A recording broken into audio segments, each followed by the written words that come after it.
pessoal, eu sou a Bárbara Costa, sejam muito bem-vindos a mais um episódio do Free Podcast. Hoje nós teremos uma conversa inspiradora sobre fé, família e superação. Preparem-se para insights valiosos e uma jornada de reflexões sobre maternidade, propósito e o papel da mulher nos dias de hoje. Para nos guiar nessa conversa tão especial, temos uma convidada que é médica, mãe e cristã e tem impactado muitas vidas através da sua vivência e de seus conteúdos. Seja muito bem-vinda, Eduardo Purgato. Obrigada, muito feliz de estar aqui. Igualmente, estamos felizes de estar te recebendo, viu? Seja muito bem-vinda, fica à vontade. Ainda mais como é conterrânea. Sim! Deixa mais especial, conhecida de longa data. Isso, tá em casa. Duda, vamos começar? Vamos, com certeza. Você poderia nos contar um pouco sobre a sua trajetória profissional e como a maternidade se encaixou nesse percurso desafiador da residência médica? Gente, é uma grande surpresa, né? Foi uma grande surpresa. Eu comecei nas redes sociais basicamente falando sobre medicina, né? Eu estudava para residência. Eu lembro. Tava super empolgada com casamento, com residência médica, né? Estudava bastante, tinha algumas parcerias em relação a cursinhos, então todo o meu Instagram era muito voltado para estudo. E aí casei, passei na residência, um mês casada, entrando no R1, veio a gestação, né? E foi uma grande bênção do Senhor, mas foi realmente uma grande surpresa. Um desafio muito grande. Eu não esperava que eu passaria pelo R1, que é um momento que, em geral, todo mundo tem muita dificuldade de passar, porque é uma carga horária muito extenuante, né? Muito pesada, geralmente, com um barrigão. Então, sem dúvidas, foi extremamente desafiador, mas, de igual modo, foi um combustível, sabe? Eu pensava o tempo todo, eu não posso desistir, eu tô por algo muito maior, tô lutando agora por uma pessoinha a mais, né? Então, foi desafiador. Ele acabou de rir, ó. Ele consentiu, tá vendo? Sentiu. Porque ele era muito compreensivo desde a barriga, ele comportava muito. E você mencionou que o seu maior sonho do seu marido eram ser pais, né? Eram ter um filho. Sim, sempre. Como que foi a descoberta da gravidez, especialmente porque foi inesperado, né? Como que foi tudo isso aí? Foi muito engraçado, gente, foi muito inusitado mesmo. Foi no dia do meu aniversário. A gente tinha ido fazer um passeio, ele me levou pra uma viagem surpresa. E aí a gente tava em Bitpoca, curtindo o clima de romance, né? Aquela coisa. E eu sentindo algumas cólicas, aquela coisa esquisita. E eu usava um método que tinha 7 dias de pausa, já era o 6º dia. E nossa amiga ainda não tinha descido. E ele já, ou seja, né? Ele já tava lá presente. Agora de novo ele consentiu. E aí a gente chegou e eu sentindo cólicas na viagem, aquela coisa estranha assim, mas não tava desconfiando de nada. E aí a gente foi pro culto no domingo, 7 de abril, meu aniversário era dia 8, né? E aí durante a Santa Ceia, que a gente acredita que é um momento de muita comunhão ali com Deus, eu tive um testemunho interior muito forte de que eu tava grávida. Foi uma coisa muito sobrenatural mesmo, porque até então eu não tinha sentido isso. E aí tinha uma pastora muito querida do meu lado, eu falei com ela, olha, ora por mim que eu senti um sentimento de medo muito grande, eu acho que eu tô grávida. E ela começou a rir daquilo e orando, e aí eu senti uma paz sobrenatural com a oração dela. E eu pensei que essa paz fosse porque eu não tava. E aí chegou meu aniversário no dia seguinte, fui viver meu dia, nananã. E ela me mandou um áudio logo pela manhã, declarando um versículo sobre a minha vida. E eu não vou lembrar exatamente onde ele tá. Queria ter anotado isso pra falar aqui, mas não... E ele falava assim, alarga o espaço da tua tenda, firma as tuas estacas, pois transbordarás para a direita e para a esquerda, e a sua descendência possuirá as nações. Na hora que eu li aquilo, eu falei, a minha descendência?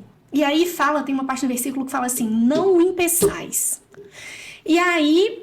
De tarde, o Davi chegou em casa com um novo método. Você deve perguntar dele mais pra frente, então não vou dar spoiler ainda.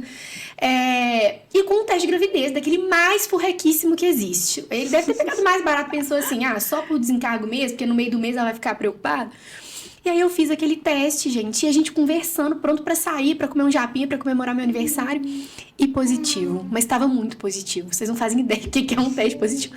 A gente só entrou, olhou e falei assim, Davi... eu tô grávida. Aí ele falou assim, não tá não. Ele começou a olhar na caixa e falei, Davi, eu sou médica. Eu sei que tá um teste, eu tô grávida. E aí me deu um medo muito grande, sabe? Mas eu creio que o perfeito amor lança fora todo medo. Aquele medo foi instantâneo, porque eu sabia que como a gente sonhava muito, eu queria viver esse momento muito intensamente. Eu sabia que a residência não era o momento mais propício para isso. Mas o Senhor me deu um conforto muito grande de que se Ele permitiu, Ele me daria todas as condições necessárias. E aí, no minuto seguinte, a gente já tava amando mais que tudo. Ele já tava beijando minha barriga. E virou só um detalhe, tá? Num momento difícil. E você compartilhou sobre um sangramento que você teve no início da gestação, né? Que foi um momento bem difícil. Sim. Como que você superou essa primeira fase e o que ficou de aprendizado? Sim, foi exatamente por isso que eu entendo que foi uma coisa muito do Senhor, porque eu tive esse sentimento, né, essa sensação, esse testemunho interior de que eu estava gestante, e isso levou o Davi a comprar um teste de gravidez. No dia seguinte eu tive esse sangramento. E eu tava tendo cólica. Cólica mais sangramento, o que você acha que é? Menstruação, né? Acho que muitas mulheres já abortaram sem saber, porque é muito similar os sintomas com a gravidez, essa parte inicial são muito comuns as perdas, e na medicina a gente vê. Sim. Então, eu cheguei na residência para trabalhar no dia seguinte, dia do meu aniversário, não, dia seguinte ao meu aniversário, dia 9 de abril, e eu senti uma dor bem forte. Quando eu fui ao banheiro, eu tinha sangrado uma quantidade significativa. Mandei pro meu médico, eu vi que ele percebeu que era algo importante, pediu para eu comparecer ao consultório na mesma hora, e realmente eu estava sangrando bastante. E como eu estava num período muito inicial, a gente não podia fazer ainda o ultrassom, porque ele não mostraria batimento cardíaco ainda, porque só começa depois de um certo período. Sim. E eu ainda estava basicamente com 4, 5 semanas, a gente não veria nada. Então eu tive que esperar sangrando naquela agonia para fazer um exame para saber se eu estava gestante ou não. Então foi um momento de muita introspecção, de muita oração, de muita ansiedade. Nós somos seres humanos, acho que a gente não pode descartar. Eu senti muito medo, eu senti muito desespero mesmo, mas eu senti a mão do Senhor me confortando. Eu tive força para vencer aquela semana, com a ajuda do meu esposo e com muita ajuda espiritual de pessoas que eu confio. Contei para pouquíssimas pessoas nesse início. Pessoas que eu confiava que estariam ali para orar. Não para perguntar, não para gerar mais medo, mas para orar, aliadas em oração. E foi assim que eu venci, através disso. E você iniciou falando sobre o método contraceptivo, que você não daria spoiler, né? Qual que foi, né? E como que você lida com essa experiência de hoje, considerando a sua fé até o nascimento do Estevão? Surgiu uma chuva de perguntas quando eu anunciei a gestação. Todo mundo perguntando qual método que eu usava, mulherada morrendo de medo. Fala pra gente não usar. Eu usava o Nuvaring, gente, é um anel. Ele não é tão popular, mas é um método eficaz. Você viralizou com isso no TikTok? Viralizei. Deu milhões de visualizações, ganhei vários seguidores, monetizei no TikTok depois disso. Porque o pessoal fica curioso mesmo com essas falhas de métodos. Os métodos existem, eu creio que a gente tem o livre-arbítrio para usá-los, de acordo com a nossa confirmação interna, através do Espírito Santo, mas creio que nós temos livre-arbítrio para escolher isso. Porém, eu acredito que Deus está acima de qualquer um deles, né? Eu acredito que Deus está além da medicina. Para mim, Ele é o médico dos médicos, não deixo de exercer a ciência com muita responsabilidade, mas acredito que Ele está acima de tudo. Se Ele está acima de tudo, o controle da minha vida sempre esteve nas mãos dEle. Então eu recebi muito bem, tendo certeza que foi uma permissão, sabe? Sim. Então não tive problema nenhum com isso e tá tudo certo. E você está finalizando, né, a residência médica. Como que você tem conciliado estudo, trabalho, maternidade, família? Então, eu confesso que na hierarquia da minha vida, hoje, meu marido, meu filho, o Senhor, eles têm prioridade. Isso não significa que eu leve a residência de qualquer jeito. Muito pelo contrário, o que eu faço? Quando eu estou lá, eu estou 100% entregue. Não é um momento que eu estou no celular conversando com meu marido, não é um momento que eu estou conversando com a babá do Estevão. Respondo mensagens muito pontuais de coisas tipo o que ele vai comer, isso aconteceu, o que eu faço. Então é um momento que eu estou entregue. A cada momento que eu estou vivendo uma versão minha, eu tô entregue ali, entendeu? E sempre priorizando a Cristo e a eles, que eu creio que a minha família é meu maior ministério. E qual que foi o maior desafio da sua residência até hoje? Como que você superou? Foi, com certeza, estar gestante as últimas semanas. É um momento, gente, que ninguém tem obrigação de entender o que você está sentindo. A nossa mente é um turbilhão de emoções, né? Eu ali, vamos supor, em cenário de UTI, em cenário de emergência, entubando paciente grave, com germe multiresistente. Outros cargos são afastados. Na medicina isso não existe. Por exemplo, a enfermagem, geralmente eles vão para cargo administrativo. As meninas da enfermagem ficavam 2. Doutora, você não podia estar aqui. E aí eu ficava me sentindo super mal, porque eu ficava me sentindo culpada. Mas eu não tinha como desistir ali naquele momento. Então, era um turbilhão na minha mente o tempo inteiro, que eu tinha que, assim, paramenta, põe luva, lava a mão, não sei o quê. E confiando que o Senhor, se a gente não vigia, assim, né? Não adianta. O Senhor que tá guardando, é o Senhor que tá cuidando. Então, eu tinha muitas dores, tinha muito cansaço, tinha muito receio, mas me apeguei ali com Deus. Amém. Sempre. Você mencionou que está trabalhando em um projeto focado em mulher, né? Dá mais detalhes pra gente, conta um pouquinho sobre. Então, na verdade, já tem um tempo que eu sinto que as mulheres me seguem. Muitas mulheres de dentro da medicina mesmo que pensavam que não dava para conciliar a maternidade com a medicina. E desde então eu comecei a postar um conteúdo mais voltado para isso, né? Eu falei que meu conteúdo antes era muito voltado para medicina, hoje ele é completamente rotina, maternidade, casamento, e a medicina entra realmente como meu trabalho, meu ofício, mas não meu sacerdócio. E aí, desse modo, nesse modelo, eu percebi que as mulheres estavam muito sedentas, né? E aí eu comecei criei um grupo, e nesse grupo a gente faz devocionais, a gente faz desafios, tudo para aproximá-las de Cristo, né? É gratuito, é um momento ali que eu sou também muito edificada pelo testemunho delas. Nesse momento a gente está num grupo, hoje é o segundo dia do desafio, nós estamos em um desafio sobre presença, sobre foco em tudo que nós estamos fazendo no momento. A ideia é desacelerar, sair do piloto automático e nos conectarmos com a essência de Deus em nós mesmos. Então tá sendo muito interessante. Estou trabalhando num outro projeto também, que é um e-book que eu tô escrevendo. Olha! Muito legal. Já tem nome, vou falar o nome, é a primeira vez que eu falo isso. Eu ia perguntar, mas falei, será que eu vou ser invasiva? Não, é Mão no Arado, Coração no Lar.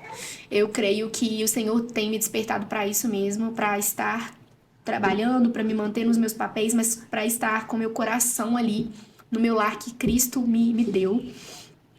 E em breve eu vou falar mais sobre isso, mas estou super animada. Quando você finalizar o e-book, volta pra gente conversar sobre ele. Vamos.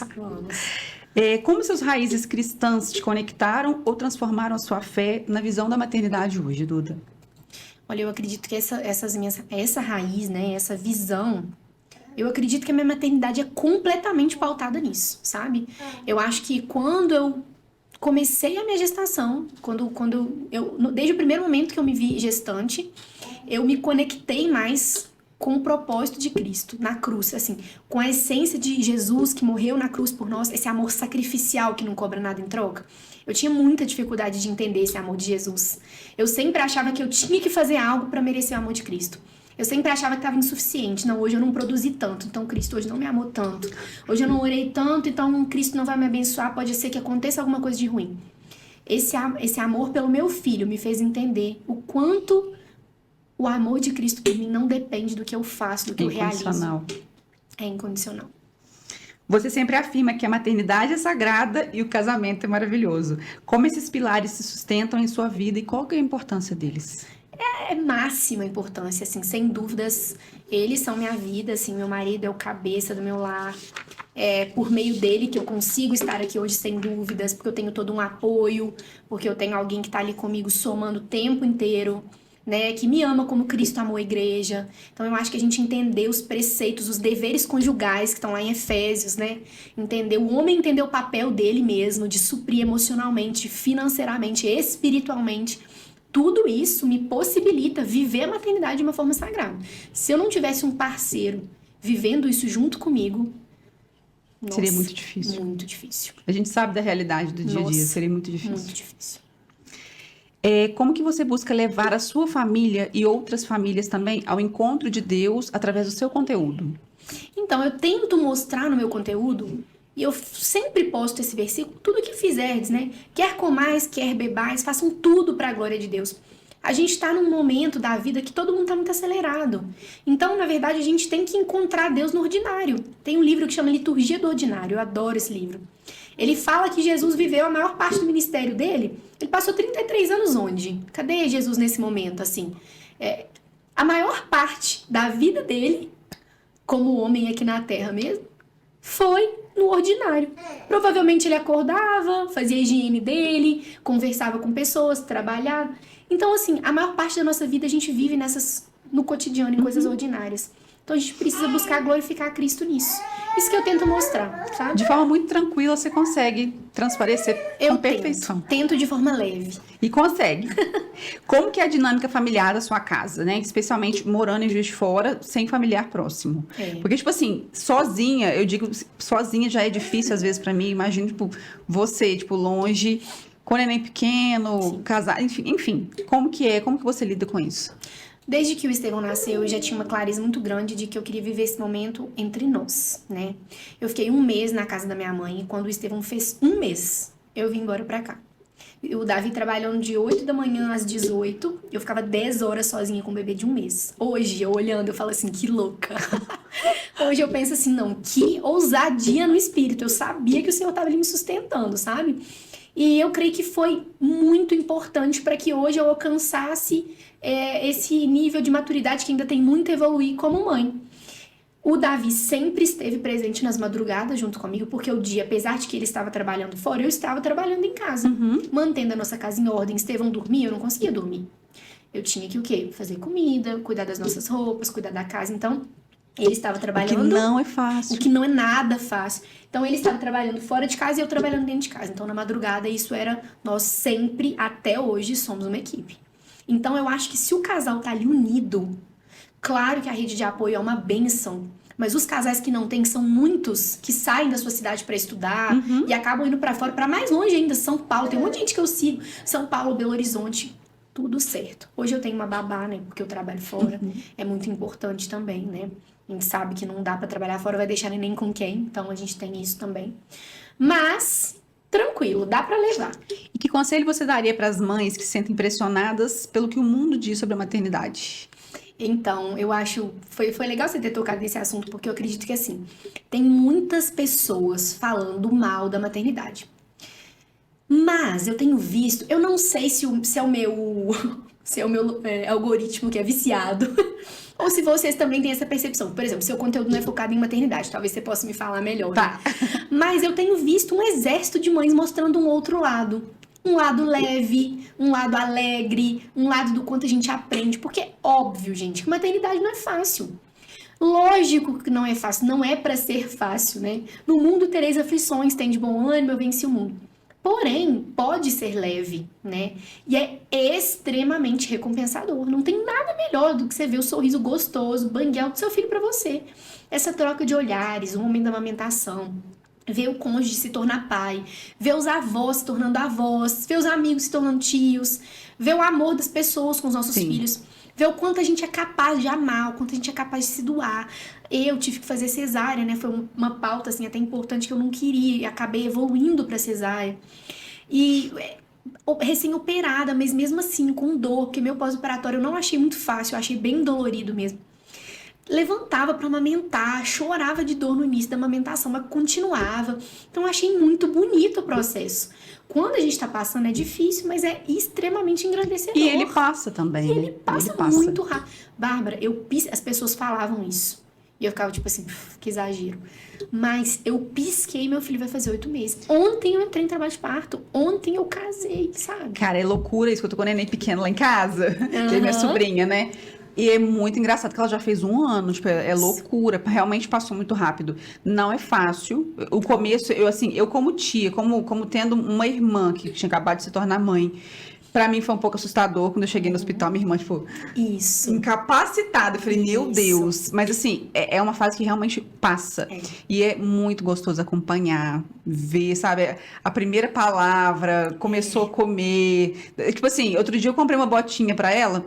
Aí eu falei com a minha irmã, falei, Júlia, qual que é o tamanho? A Júlia é 20. Eu falei, não é possível que essa menina calça 20. Ontem ela calçava 13. Exatamente. Aí eu cheguei lá, a menina calçava 18. Aí a gente tava conversando, falando assim, não, mas quando ela for pra creche, já vai servir. Eu falei, gente, como assim? Ela já vai pra creche, ela como acabou assim, de creche? nascer, Ela nasceu outro dia. Mas é exatamente então, é realmente isso. É muito difícil um começo, assim. Eu imagino que pra quem é mãe, seja 10 vezes mais, né? É intenso, né? A palavra muito mais, porque a sua vida se transforma completamente, né? Sim. Você deixa de ser só a Eduarda médica, Eduarda filha, e tipo assim, é maior que tudo você se tornar a mãe do Estevão. Então, assim, é realmente muito, muito intenso, mas eu tenho sentido isso também, que as pessoas, porque antes, batiam muito na tecla sobre não ficar romantizando. Isso, né? Não romantiza, mas do não romantiza é aquela coisa assim, nossa, vai ter filho, vai morrer, é uma coisa meio assim. Não romantiza, mas também, mas e até isso do não romantiza, tipo assim, é óbvio que as pessoas sabem que é difícil acordar de madrugada. Então, tipo assim,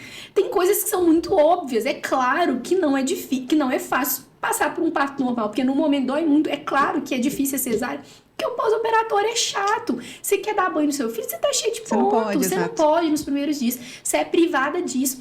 Então, assim, tudo é difícil, escolha ser difícil, né? Envelhecer também, eu acredito, sem ter uma mesa cheia, também deve ser difícil. Muitas pessoas se arrependem disso. Sim. Algumas não, é isso que eu queria, eu vou viajar ao mundo, ou agora eu vou descansar, ler 1 milhão de livros. Mas escolha ser difícil, é isso. Outro dia eu tava vendo uma reportagem, eu não lembro exatamente, era de uma atriz muito famosa, que ela já chegou numa idade bem mais avançada. Eu sei. E ela não teve filhos. Aí ela deu uma reportagem falando que esse é o maior arrependimento da vida dela. Eu vi isso. Eu tô até tentando aqui lembrar. Eu não consigo lembrar quem é. Era alguém muito famoso. Eu não sei se eu vi famosa. pelo seu, mas era alguém muito famoso. Sim. Era uma mulher muito famosa que falou sobre isso. Se arrepende de não ter escolhido um parceiro de vida. Eu tô lembrando direitinho eu não do consigo Reels. lembrar quem que é, mas exatamente, a pessoa falando exatamente isso, que se arrependia muito. A gente deixa o link. Exato. Deixa o nomezinho embaixo. E você falou sobre o propósito de vida, né, ser maior que a busca da felicidade. Sim. Como que você chegou a essa conclusão e o que isso significa para você? Então, eu acho que, assim, a palavra de Deus sempre ensina a gente não viver para os nossos próprios prazeres, né? É claro que o Senhor fala para nós na palavra, eu sempre vou me pautar para a palavra, porque o título do nosso podcast é isso, né? Sim. Então, eu preciso levar para o lado que eu acredito. A palavra de Deus fala que... Vai ter que parar, que eu esqueci o que eu ia falar. Duda, você falou sobre a importância do propósito de vida ser maior que a busca da felicidade, né? Que a busca pela felicidade. Como que você chegou a essa conclusão? Eu acho que a palavra o tempo inteiro aponta, né? Cristo, que é a minha maior referência, sem dúvidas. Ele não viveu pelos prazeres, né? No entanto, olha só como ele morreu. Claro que ele ressuscitou, glorificado, mas a vida dele toda aponta para o serviço, né? E eu acho que é isso. Quem não vive para serviço, não é bíblico não, mas essa frase é muito certa. Ela é muito boa. Quem não vive para servir não serve para viver. Ela é muito real. Então, se a gente tá muito focado na nossa felicidade, a gente acaba se perdendo. Se a gente foca em fazer o outro feliz, a gente acaba colhendo os frutos. Isso no casamento é a maior realidade. Você pode perceber que os casais mais entrosados, um faz pelo outro. Quanto mais eu sirvo, mais eu sou servida. Quanto mais eu faço pelo meu marido, mais ele faz por mim. E aí vai virando ali uma simbiose mesmo, uma relação que se retroalimenta. Então eu penso muito nisso. A gente não vive para buscar a felicidade. Mas a palavra de Deus nos traz que se quiseres e me ouvides, comerás o melhor dessa terra. Então a gente tem promessa para viver o melhor da terra aqui, né? A gente tem promessa para viver o que há de melhor. Mas não é buscando esse o que há de melhor. As bênçãos, os sinais, as bênçãos, elas acompanham aos que creem. Então eu não vivo para procurar a bênção, mas essa bênção chega até mim à medida em que eu busco a Cristo, a glorificar a Cristo, a servir o próximo, e eu acredito muito assim. Impecável. Como que você incentiva a dinâmica e a interação com o seu público, sendo uma pessoa extrovertida e que gosta de brincar? Eu acho que isso atrai as pessoas de certa forma. Te conecta, né? Acho que me conecta muito. Acho que eu nasci, acredito que algumas coisas, a gente aprende algumas coisas são dom. Eu sempre me comuniquei muito, sempre fiz teatro na escola, sempre fui extremamente tagarela, você me conhece há muitos anos. Faço amizade com muita facilidade, não tenho dificuldade de chegar nos lugares e conversar. E o público sente isso, né? Através do Instagram, não tenho um conteúdo congelado, sou muito sincera. Da mesma forma que eu romantizo, sim, algumas coisas na maternidade, outras eu mostro, espelhei, demais, sim. Por exemplo, a fase de introduzir a mamadeira no Estevão para eu voltar a trabalhar foi extremamente difícil, eu compartilhei muito disso. Compartilhei quando eu tive a questão da amamentação, compartilhei a consultora que eu tive. Então, assim, eu acho que essa realidade, claro, Bárbara, que eu não posto nos meus momentos de ansiedade. O Estevão voltou para o hospital com icterícia, com 6 dias de vida, você sabia disso? Não. Estevão ficou internado com 2 meses, com um quadro viral, que ele ficou 5 dias no hospital, fez uma anemia em função disso. Eu não falei disso para ninguém. Porque eu acho que a gente tem que proteger também nossas batalhas. Eu penso da mesma forma. Eu não tenho que falar, porque tem muita gente que pro bem mesmo vai te mandar uma mensagem, mas vai acabar falando uma coisa que vai te desestabilizar. Então isso não é nem questão de você ser hipócrita e só mostrar a parte boa. Isso é porque a gente tem que ter maturidade de proteger as nossas lutas também. E uma outra coisa também, as pessoas às vezes não conseguem entender que a internet é uma parte de você. Lógico. É 1% do que você vive, é 1% do que a gente é. Entendeu? Então, assim, muita coisa também, eu não gosto de fazer igual a minha casa. Eu tenho eu mostro partes da minha casa. Eu tenho pavor de ficar mostrando como que é dentro da minha casa, como que é dentro da minha cozinha, como que... Eu acho invasivo, entendeu? Pra mim já é natural, olha. Exato, eu não gosto, entendeu? Isso Igual é muito pessoal. Hoje em dia, eu falo muito mais de família porque eu sou completamente apaixonada pela minha sobrinha, eu quero mostrar o tempo todo. Mas antes eu ficava assim, não, eu não sei se a minha irmã quer aparecer, eu não sei se a minha mãe quer aparecer, eu não sei se... Então, assim, eu tenho muito isso comigo também, sabe? Então, é uma parte muito pequena, entendeu? Igual eu falo de casamento, mas você sabe, agora você acabou de conhecer o Davi, você não conhecia? Não conhecia. Você sabia como era o jeito dele? Não. Porque eu evito também, porque ele é mais low profile, então eu respeito o lado dele, eu respeito uma forma de proteger meu casamento. Então, assim, eu acho que eu me conecto de uma forma leve, natural, resumindo a pergunta, né? Trago realidade, mas também não compartilho as minhas batalhas e nem o meu íntimo que há de mais valioso ali, porque eu aprendi a proteger isso em Cristo. E isso é muito bom pra gente mesmo. É. E como que a sua fé, que você é uma menina que... Menina, é engraçado falar menina, gente, porque eu conheço a Duda... eu amei uma menina. Eu conheço a Duda há tantos anos. Eu já fiz sua unha, você lembra? Quando você era adolescente. Não lembro, não. Eu era sua manicure quando você era adolescente. Não. Teve uma época que eu cismei que era manicure, né? Que isso, Bárbara? Isso eu não lembrava. Eu juro pra você. Eu lembro da gente saindo, eu lembro da gente em várias vertentes, mas eu não lembro disso de um. Eu juro. A sua irmã era muito pequenininha. Eu fui na sua casa, você levou mais umas 3 amigas pra eu poder fazer a unha delas. Você me ajudou muito quando eu comecei a fazer unha. Gente, eu tô falando na maternidade, tirou várias coisas. Ninguém fala sobre a amnésia da maternidade. Ela é real. A gente dá branco, esquece umas coisas muito engraçadas. Então, pra mim, gente, é muito difícil falar mulher, porque pra mim é uma menina, é menina. Mas eu sou menina, gente. Eu gostei do menino. Então, vamos seguir dessa forma, né? Você é uma menina com muita fé, né?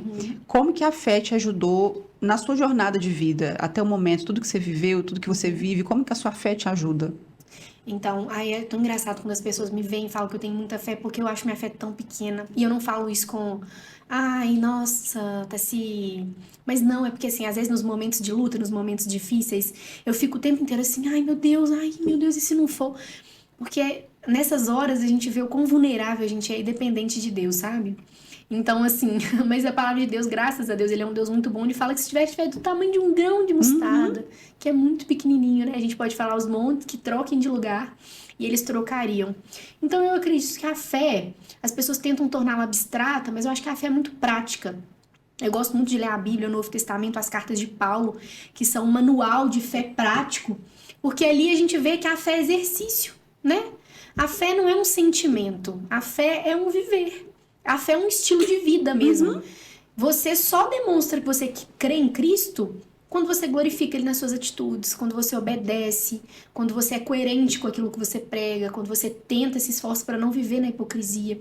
Então eu acho que a fé é um exercício de vida, é um estilo de vida, é uma forma de viver mesmo. E correlatado a isso, né? Você fala muito sobre glorificar a Deus. Entra aí junto com a fé, né? Entra junto com a fé. Eu creio que se eu acredito nesse Deus, eu preciso glorificar o nome dele para que outras pessoas recebam desse Deus também.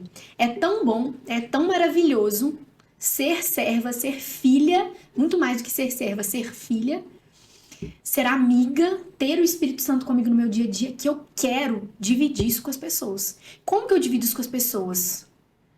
Ô Gabi, vem cá que hoje eu vou pregar para você um sermão aqui, que você vai ouvir tudo que Jesus fez na Terra. Não, a gente é a Bíblia que o mundo não lê. Então, eu falo de Cristo à medida que eu vivo uma vida que glorifica a Cristo. Então, é isso. Perfeito.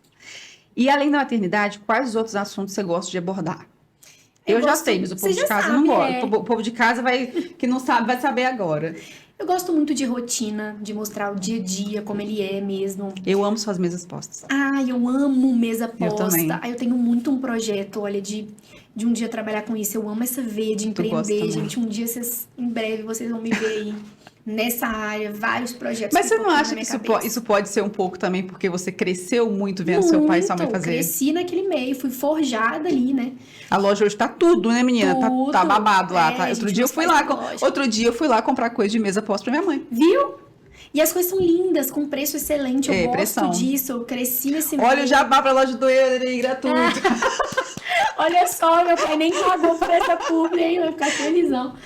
Mas É basicamente isso, assim, eu gosto de mostrar isso, gosto de mostrar itens de casa, facilitadores, com isso eu até conecto um pouco com a loja, mostro produtos, né, que a gente trabalha lá. A gente, no caso, meus pais, mas eu tô sempre trabalhando um pouquinho de longe. Gosto muito de mostrar rotina de devocional, rotina de fé mesmo, assim. Gosto de mostrar algumas coisas de cuidado com a casa, de cuidado com a alimentação. Eu ia falar isso agora. Sabe o que eu adoro acompanhar no seu Instagram? Dica de açougue, Que você, de comida. cara, as coisas que você posta é tudo comida de verdade. De verdade. Não é inventação de moda, Não. porque eu amo coisa de casa, eu amo coisa de alimentação e tal, mas as pessoas começam a fazer umas coisas tão irreais na cozinha que eu falo, gente, eu acho que eu não tenho nem panela pra fazer isso. Não. Mas tudo que você posta é tão bonito que eu falo assim, gente, que costelinha. Eu disse, postou uma Costelinha. costelinha. Eu falei, pai amado, que costelinha. Parecia que ela tava derretendo. De longe você viu que ela tava derretendo. Aí eu falei, veio. Davi comeu o osso aquele dia, você acredita? Depois você perguntei. O osso tava desmanchando na boca. Ele falou, não tá dando pra entender o que é cartilagem, o que é osso. Eu vou assistir. Eu acho muito legal isso no seu conteúdo, tipo assim, de ser coisas reais mesmo, sabe? Mesa posta, lindíssimas, mas acessíveis e reais. Comida, lindíssimas, mas também comida de verdade, coisa real. E isso faz muita diferença. Eu acho que isso também conecta as pessoas. Também. Voltando naquela parte. Porque assim, antigamente o médico era um ser muito distante, né?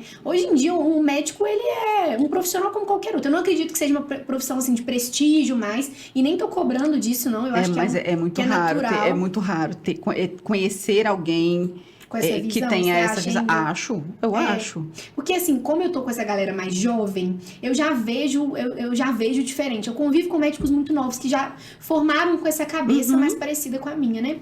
De enxergar o paciente ali por igual, de abaixar pra conversar, não ter esse distanciamento. Então, às vezes a pessoa olha e fala assim, ela é médica, às vezes ela vai comer. O que será que ela come? Ela deve comer filé mignon, né, galera? O açougue tá caro pra todo mundo. Pra todo queridos. mundo. Não dá pra comer baby beef, não dá pra comer todos os dias. Então, o que a gente faz? A gente pega o patinho, o bife, faz na pressão com pimentão, cebola, alho. Pronto. Aquilo vira um bife desmanchado. Meu marido sabe nem que carne é. Na verdade, ele sabe que ele tá no açougue, né? Mas assim, eu tento muito mostrar essas possibilidades na cozinha. Quando eu acho uma carne com preço bacana, eu gosto de compartilhar. Verdura, o que a gente pode fazer. Eu acho isso muito interessante porque é isso. Eu quero mostrar a realidade de uma pessoa que é mãe, médica, esposa e tá ali equilibrando todos os pratos. No atual cenário que a gente vive de ter muitos gastos, então como que a gente faz pra minar isso, se alimentando em casa com comida de verdade. Então assim, isso é parte de mim, sabe? Muito bom. Isso conecta real e seu conteúdo em relação a isso é fantástico. Ai, que bom Faz saber. essa costelinha e manda pra gente. Os meninos aqui do podcast também querem. Queria ter trazido a costelinha, um pouquinho de costelinha hoje. Eu podia fazer um junta-prato, né, gente? Poderíamos. Agora, até agora a gente não falou disso. A sua residência é de quê? O que você escolheu? Eu faço clínica médica, né, gente? Muita gente fala assim, mas você já não é clínico? Por que você faz clínica, né? Existe diferença, né? Gente, existe a residência de clínica médica. Residência de clínica médica é um pré-requisito para as especialidades clínicas. Então, para um médico ser cardiologista por meio da residência médica, atualmente ainda é assim. Ele precisa fazer 2 anos de clínica para depois fazer os 2 anos de cardio. A menos que ele opte por fazer uma pós-graduação, e aí depois ele tem que trabalhar um certo tempo e fazer uma prova de título para ser chamado de cardiologista. É um caminho maior. É um caminho maior e é um caminho que você... Porque a residência, você fica ali 2 anos, mas você tá ali no hospital o dia inteiro. Você aprende muita coisa. Muito diferente de um conteúdo teórico. Hoje em dia eu faria uma pós, agora que eu já tenho uma residência. Inclusive cogito devido ao andar da carruagem com meu bebê. Não sei se nesse momento eu entraria numa segunda residência de cara, né? Penso que não. Mas eu acho muito necessário alguém ter pelo menos uma residência, porque muda completamente. Eu era uma médica, hoje eu sou outra médica, e olha que eu ainda tô na metade do caminho. Então eu faço clínica médica. Dentro da clínica médica a gente passa por todas as especialidades clínicas pra gente entender um pouco de tudo. Acredita-se que pra ser nefro tem que saber um pouco de coração. Sim.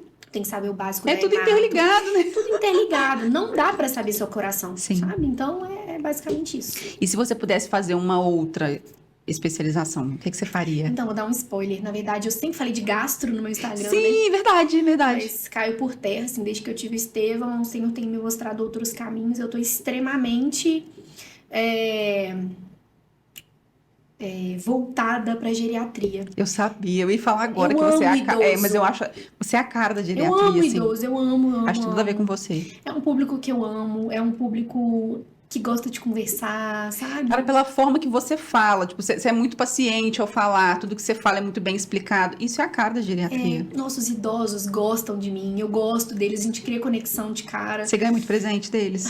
Então, não tanto, porque assim, acaba que o nosso contato no hospital é sempre tão rápido, a gente acaba não passando sempre muito tempo no paciente, principalmente no R2. No R1 era diferente, no R1 tinha mais mimo, porque ficava muito tempo com o mesmo na internação.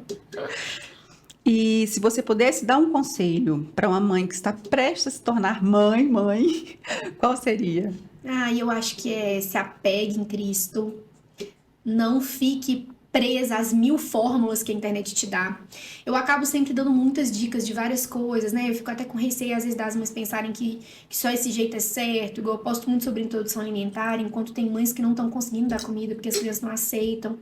Então, ficou muito receio sempre, assim, sabe, de passar isso. Coitada, aquela mãezinha não tá conseguindo ainda introduzir, eu fico só postando os pratões. Mas eu queria falar isso, que cada criança é de um jeito. Meu filho tem facilidade com introdução alimentar, mas ele teve muita dificuldade para pegar a mamadeira e foi um processo sofrido, né? Meu filho é extremamente saudável, mas ele teve que voltar para o hospital porque ele teve uma icterícia, ele teve um quadro de internação com 2 meses, sendo que a gente nem recebia visita. A gente não recebia visita, mas a gente vai na rua, a gente traz as coisas sintomáticas. Então, assim, cada maternidade é de um jeito, faça a sua, de acordo com o que você acredita, sempre buscando o melhor do bebê. Não tô falando também, eu também não sou dessa vertente, tipo, tem que estar tudo bem pra mãe e acabou. Não, gente, por exemplo, eu acho que você tem que se esforçar pra dar mamar. Não é porque o aleitamento é cansativo que eu acho que de cara você tem que recorrer à fórmula. A fórmula é uma bênção que ela existe. Tem mães que realmente precisam. Tem mães que não conseguem mesmo amamentar. Então, pelo amor de Deus, não me interpretem mal. O que eu quero dizer é, tem que tentar sempre buscar o melhor. Se o melhor hoje é o aleitamento materno, para a maioria dos cenários, a gente tem que tentar. Mas cada maternidade é de um jeito. Se não der certo, recorra à fórmula, sabe? Faça dentro sem da culpa, sua né? realidade. As pessoas se sentem culpadas por causa da fórmula. Não adianta, sabe? Esse sem culpa, eu acho que ele não existe na maternidade, porque não existe essa falta de culpa. Eu acho que todo mundo vai se sentir culpado. Mas tente não se sentir culpado o tempo inteiro. Agora, uma dúvida que não tá aqui no roteiro. Como que você lidou com a questão dos palpites? Porque assim, né? Eu sou crente, gente. A minha irmã, coitada, era palpite de todos os lados. Dá isso, dá aquilo, é assim, é assado. Ela ficou perdidinha no começo. Hoje ela consegue se impor. Mas no começo, sabe? Tipo, é tudo tão novo pra você. E você pensa assim, poxa, mas fulano tem um filho de 37 anos, tá me dando essa dica, fulano... Como que você recebeu essas informações de todos os lados? Como que você filtrou isso? Como que foi? Sou ser humano, né, gente? Aqui é pra gente ser sincero. Eu acredito que, assim, é um momento difícil pra mim. Porque você falou que eu sou uma pessoa paciente, mas, na verdade, isso é algo que eu treino há anos. Porque na minha carne, na minha natureza vinda de Adão, eu não sou uma pessoa paciente. Então, isso é algo que eu busco todos os dias me tornar, e a cada dia eu melhoro 1%, com a ajuda do Espírito Santo. Então, eu já cheguei, pessoas mais próximas, eu já cheguei a responder assim, olha... O filho é meu! Tipo isso, assim. Só que eu sempre tento exercer o máximo de... Eu só abstraio e faço do jeito que eu estudei, que eu pesquisei no meu feeling, porque a gente sempre sabe o que é melhor. E conta pra gente quais seus planos futuros com seus projetos focados em mulheres. Tem tantas coisas que passam na minha cabeça. Eu acredito que eu ainda não tenho um plano extremamente bem estabelecido quanto a isso. Gosto muito de deixar o fluir do espírito guiar as coisas. Estou nesses 2 projetos que eu contei lá no início, não vou repetir para não delongar. E como é que eu falo? Na disposição do espírito, para onde ele me levar. Eu creio que nós temos muito a crescer, somar com muitas mulheres, e quero que ele me direcione nisso. Estou indo um passinho de cada vez. A gente acabou de falar de uma coisa, assim, né, relacionada à crítica e tudo mais, mas é uma pergunta um pouquinho diferente. Como que você lida com crítica ou comentário negativo, caso você receba, né, no caso na internet e tudo mais? Então, eu acho que hoje as pessoas não fazem muito isso no próprio Instagram. Eu percebo muitos fakes seguindo, muitas, né, mas assim, muito, muito mesmo, assim, muitas páginas com nome super esquisito. Então, assim, eu tento só abstrair, orar e blindar minha casa, repreender inveja, repreender todo o mal. Mas, assim, eu nunca lidei, assim, com uma crítica presencial, assim mesmo, não, alguém chegar e falar pra mim. Eu acho que as pessoas, mas eu já ouvi muitas pessoas chegarem e me contarem, fulano tava falando isso. E aí hoje eu tento preservar meus ouvidos. Se eu não sei plenamente guardar meu coração, eu tento guardar meus ouvidos. Então, se alguém começa a contar, olha, não precisa. Não quero saber, não. Isso gera até ansiedade, você ficar sabendo. Guardar o coração, né? Sobretudo que se deve guardar a Bíblia, de novo, guarda o seu coração, pois dele procedem as fontes da vida. Então, não quero saber. Fulano falou de mim, não quero saber o teor, não quero saber o que é. Quero saber o que Cristo fala a respeito de mim. Isso é identidade firmada em Deus. O que Cristo fala? O que a Bíblia fala que eu sou? Então, pronto. O que o outro fala que eu sou, já não tem problema. Impecável. Qual que é a importância de ter um parceiro que compartilhe dos mesmos valores, sonhos, como seu marido? Tá lá fora cuidando do Estevão, inclusive. Tá lá fora. 1000 em 1000, sabe? Eu vi uma frase outro dia incrível que é: Deus me deu um filho homem porque o mundo precisa de mais homens como meu marido. Sabe, acho que as mulheres têm muito medo da submissão do casamento porque não se tem visto homens que cumpram com os deveres que a Bíblia traz. As pessoas acham que difícil é a submissão, mas nesse texto que fala que são dos deveres, que é o texto dos deveres conjugais, tem tanta coisa mais pro homem do que pra gente. O homem, ele tem que apresentar a mulher santa e inculpável, provedor espiritual, provedor financeiro. São tantos deveres do homem, mas tantos deveres do homem. A Bíblia compara o homem sendo sacerdote do lar, que ele deve amar a esposa como Cristo amou a igreja, a ponto de morrer por ela. Ele não manda a gente fazer isso, ele manda o homem fazer. Então, como é fácil, né, me submeter aos ideais de um homem que me ama a ponto de morrer por mim. Vira uma coisa tão leve que desaparece esse conceito de distanciamento, de submissão. A palavra fala que a mulher sabe, né? O coração do marido está nela confiado. Então, se os dois seguem esses deveres conjugais, que a Bíblia Manual de Instruções mesmo está lá em Efésios, mais poderoso que qualquer livro de autoajuda, porque tudo, na verdade, me parece que surgiu de lá, a gente consegue muito bem levar uma vida a dois. Claro que com desentendimentos, claro que tem momentos que a gente precisa sentar, conversar, mas é realmente uma chave que cada um esteja ali no seu papel e que o homem cumpra com as obrigações dele. E é uma coisa que a gente conversa todos os dias lá em casa. Meu marido é o maior exemplo para o meu filho. Nós não estamos educando um bebezinho. A gente está educando um pai, um marido, um filho. Então, como isso é importante e valioso, sabe? Real. E para finalizar as nossas perguntas, eu vou mudar um pouquinho do que está aqui, porque eu te conheço há muito, muito, muito tempo. Eu acompanhei muito a sua evolução, a sua trajetória, e é muito bonito de ver, de verdade mesmo. O que a Duda de hoje diria para a Duda de 15 anos de idade? Nossa, meu Deus, completamente perdida. Completamente, não conhecia Cristo como quem ele realmente é para mim hoje. Sem perspectiva, nunca imaginaria viver um casamento como eu vivo, uma maternidade como eu vivo. Eu acho que se eu encontrasse com a Duda de 15 anos, ia chorar de alegria, assim. Não porque eu tenho uma vida perfeita, jamais estou pagando isso aqui, mas eu não tinha Cristo. Hoje eu tenho. Então, glória a Deus por isso. Eu encontrei a Cristo exatamente nessa fase dos 15 para 16 anos. E foi a melhor experiência que eu tive, sem dúvidas. A gente agora vai para um jogo de pergunta ping-pong, tá? Um livro que te marcou. Gente, vamos ver se alguém acerta. Fácil essa. Começa com bi, termina com Bia, Bíblia. Um momento inesquecível na maternidade. Acho que a hora que eles nascem, né? Que cola aquele rostinho quentinho do rosto encostando na gente. Foi um choro que saiu da minha alma, assim, sabe? Muito gostoso. Café ou chá? Café, sou Sempre, cafezeira. eu também sou cafezeira. Todo dia tem uma xícara de café no meu Instagram. Todo dia, verdade, gente. Um lugar para relaxar. Minha casa. Sempre. Minha casa, sempre. O que não pode faltar no seu dia? Eita, presença de Deus, família e café. Uma frase que te inspira. Fazei tudo pra glória de Deus. Você prefere filme ou série?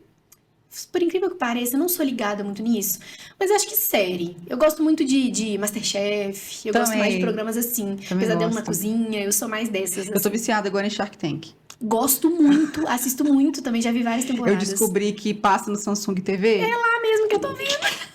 Eu ligo a minha TV, eu ligo e falo assim, vou colocar alguma série, tá passando eu. Essa Samsung TV é uma benção, eu não sabia disso, do nada apareceu o Shark Tank pra mim. Eu assisti os 10 mandamentos todinho lá. Muito bom, muito bom. É isso.